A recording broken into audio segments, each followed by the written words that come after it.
And an inflation-related increase to the gas tax is set to go into effect July 1st, with seemingly no end in sight to how much Californians will have to pay to drive to take care of necessities. Where does that leave tourist trips? For more on that, I am joined by Carolyn Batayev, President and CEO of Visit California. Welcome back to Fox 40 News at 11. Oh, it's great to be here. Thanks so much for having me. Yes, well, we are headed right into Memorial Day weekend, the unofficial start of summer and the official start of what we usually think of as a summer driving season. When you drive by a gas station these days, what are your fears about people being willing to get out and see more of California when just getting somewhere that's a necessity will cost so much money?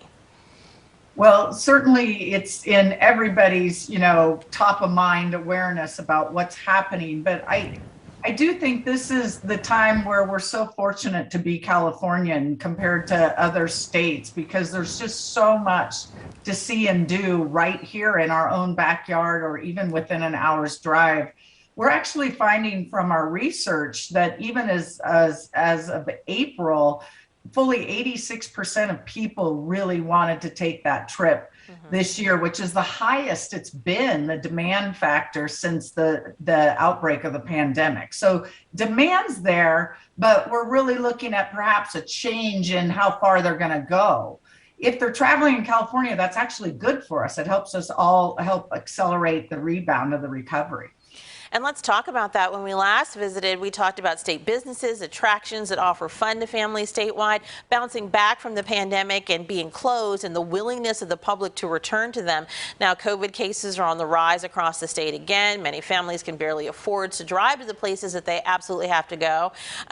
You said that we're looking at 86% of people saying they are going to go somewhere, but have you talked to any managers of the attractions that are a little concerned about if that 86% actually plays out when they take tickets? Yeah, I mean, that's a reality. As a matter of fact, our board chair, Gene Zenger, whose family has run Casa de Fruta since the early 1900s, actually, I was speaking to him at length, and the traffic is still there, but perhaps what they do is different, or they're selecting less, maybe spending less when they get to those attractions and destinations. Okay. Got it. Well, what is Visit California doing to combat all of this? Most of us do live, as you mentioned, close to some amazing places, so maybe everybody needs to be reminded to actually look in your own backyard first. Yeah, I think of it as just this circle wheel of opportunity, whether, you're going east up to visiting Lake Tahoe, Mammoth, Sequoia, Kings County area. It's a great opportunity. The urban gateways are just a great opportunity right now. There's excellent value to be had in San Francisco, for example. I mean, you can get Flixbus here in Sacramento to San Francisco for as little as $12. Lots of new hotel openings and great walkable attractions and experiences once you get there.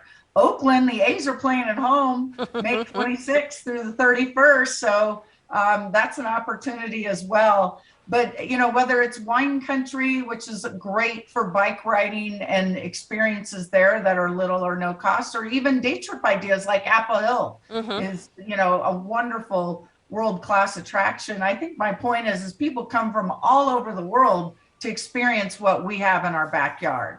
So it's great to just wander out. And let's just talk about those folks who do come from all over the world. We know Disney is a big draw for that. People want to come here for that.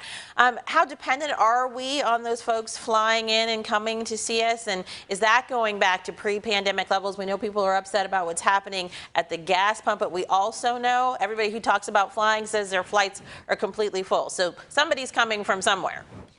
That's right. I mean, we're really starting to see long-haul domestic. Europe is picking up, but there's still a little bit of a pause on our Asian inbound markets. But if you look at our regional and international airports, like even Sacramento or San Francisco, they are starting to pick up on more flight traffic, new airlines, more options, and more frequency.